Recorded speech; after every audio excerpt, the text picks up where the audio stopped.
Where were you and what were you doing when you first heard about 9/11?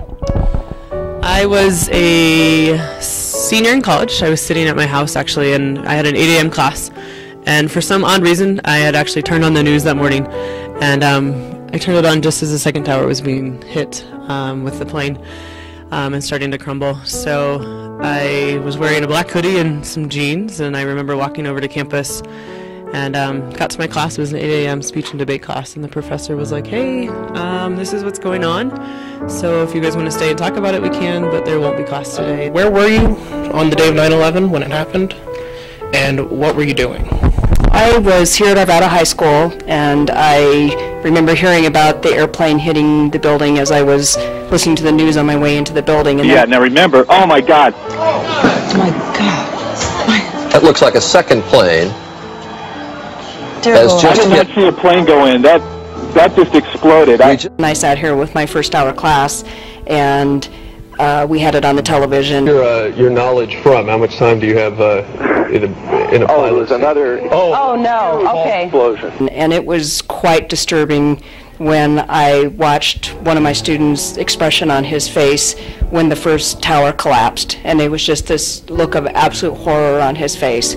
And we all just sat there dumbfounded for the rest of the period in absolute shock that such a horrible thing had happened and was happening here in America. And I don't think I'll ever forget the images that we saw that day, and I'll never ever forget the look on that one student's face. The morning of 9/11, I was actually at my front board starting to write up the lesson plans for the day, and a student that I didn't know came into my room and he said, "Miss, did you know that there's been a plane that's crashed into some buildings?"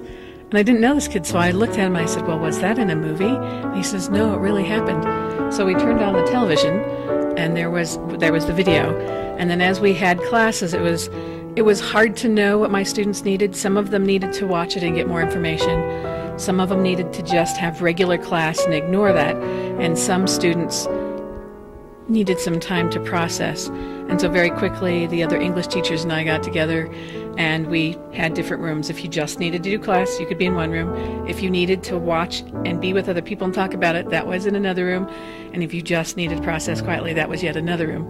And so it was kind of cool that we found a way so quickly to meet the needs. But it really dominated and changed that whole day, and changed how I looked at my students and how to help them, because that was the most important thing, was help them figure out what they needed to feel better in this rather crisis situation. And how were you feeling?